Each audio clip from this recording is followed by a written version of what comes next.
children together, but the one we're going to talk about today is Jeremy, and he's featured here. You can see his picture.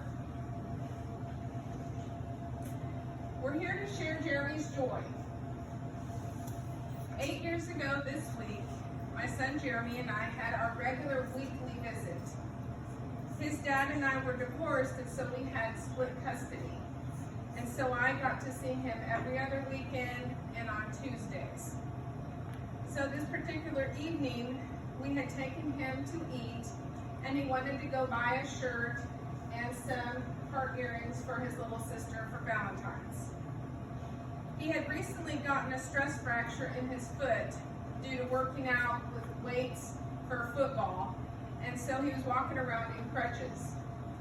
So he was a bit exhausted from using crutches all day at school, and so he asked me to take him back home a little early to his dad's house to get to bed.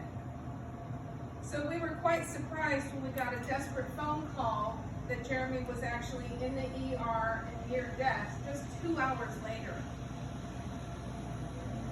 After 2 days in the hospital, Jeremy died the night before Valentine's Day. All of his family and friends were very devastated and shocked. 2 years later, as Mr. Jenks said in 2016, we began a new tradition in his memory. We started bringing Valentine's and cards and treats here to you all on the anniversary of his death. Now we have friends and family that help us make cards, donate candy and treats in his memory, and so we hope that you will all enjoy these. You've got more than most years. One thing you will notice written on each of the cards, it'll say #SharingJeremy'sJoy. Now 6 years ago, when that second anniversary of Jeremy's death was approaching, I was feeling quite overwhelmed. I was so sad, and I hated the thought that most of his friends and family said that him dying the day before Valentine's had ruined it for them. I didn't want this to be the case. I didn't want them to all hate Valentine's Day, because Jeremy would not want this either. I myself dreaded going into stores and seeing hearts up everywhere in the stores leading up to Valentine's Day and making me think about the day that my son had passed away as well. So I was up one night prior to that anniversary, and I was crying and praying and begging God for answers. It was like he told me, go share Jeremy's joy. Which, since that moment, I chose to embrace Valentine's Day instead of rejecting it and hating it. And so, our house has turned into a Valentine factory all of January and February. We make cards for you, and now we have many, many other people making cards, donating candy, snacks, etc. for you and many others. This year, this thing has grown so big that this year we were able to give to 15 other facilities besides yours. That's nursing homes and children's homes.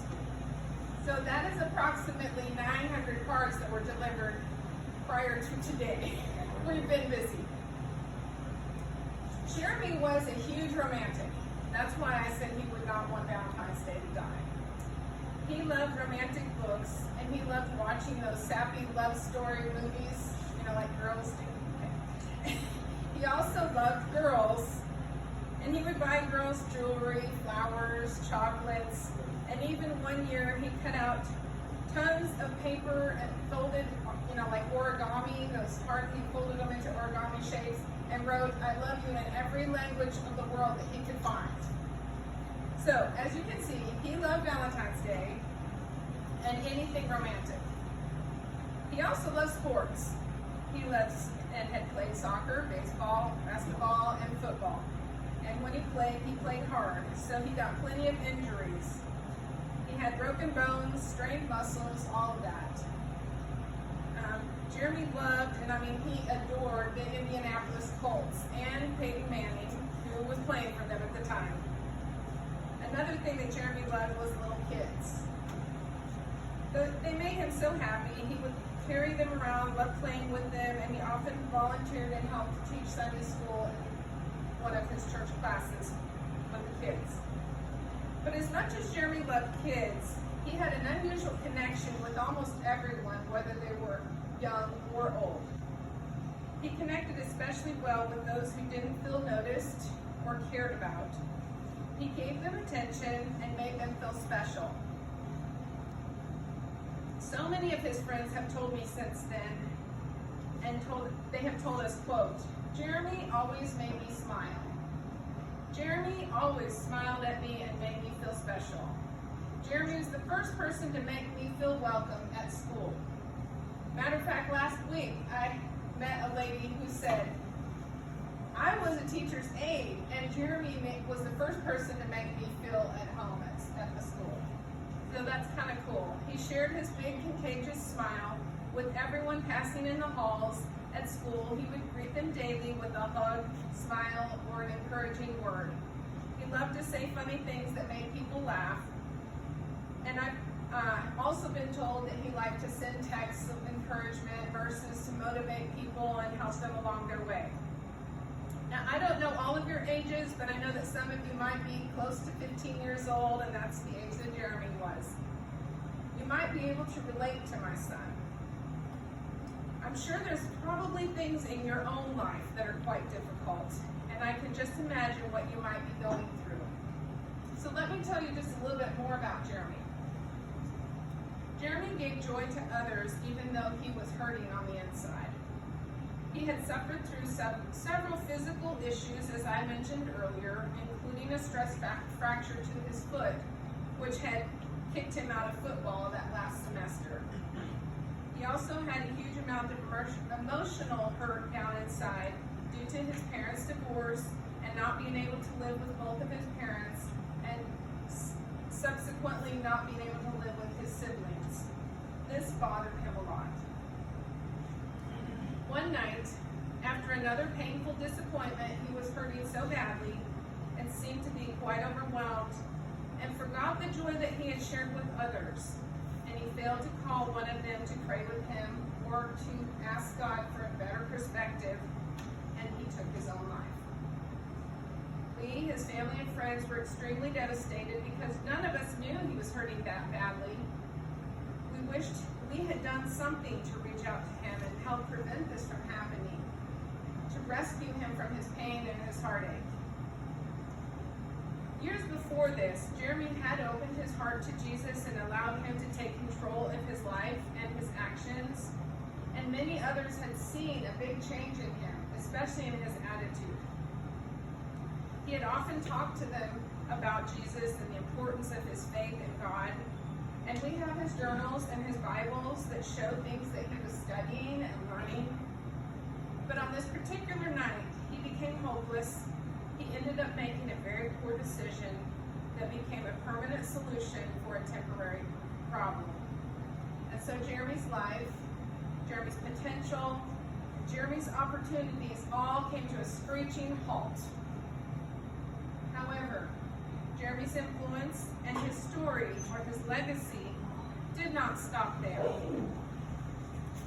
This time last year, some of you may remember that we had a whole lot of rainy, gloomy days. And I remember driving in the rain for one more time and thinking I was just sick and tired of rain and dark skies. It was just wearing me out emotionally. Then I realized how sometimes in our lives we can feel just like that, like we're getting pounded down on by the rain and the big storms just keep coming, and the outlook or the forecast doesn't look any better. It looks like it's still dark and gloomy. It seems like it might not ever give up or let up. Do any of you ever feel like that? We should realize that sometimes there are seasons in our life, but they will pass.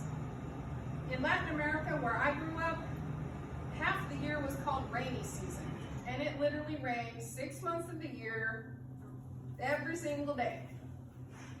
So sometimes life feels like it's going to rain constantly, and we need to hold on and take hope, and eventually those rains will stop. The clouds will part, and the sunshine and the blue skies will come again. So we're here today to share the joy that Jeremy gave while he was living, But we want to plead with each of you to grow in your own faith, to share joy even when you're hurting, to never ever think that quitting on life is a solution. It just brings more pain and more heartache. Also remember how badly you might have felt about something last week, and today it doesn't seem half as bad. Yes, you may be hurting, and it's okay to hurt and even to cry, but turn your crying into praying and ask God to help you through it to the other side, into the sunshine, and He will. Psalms 30 verse 5 says, weeping or crying will last through the night, but joy comes in the morning. So hold on till the morning. If you can't see through your situation and you think it is too awful to survive, or you do not know how you're going to make it through, please tell an adult that you need help. Be honest and tell them that you don't want to be just a memory like Jeremy is, that you want someone to help you find a reason to live and to bless others. Thank you, Mr. James, for having us back again, and please know that we think of all of you. We think you're special, you're loved, and you're thought of and prayed for. And please share Jeremy's joy and love with other people, and we hope you enjoy your Valentine's. I have somebody that I'm going to hold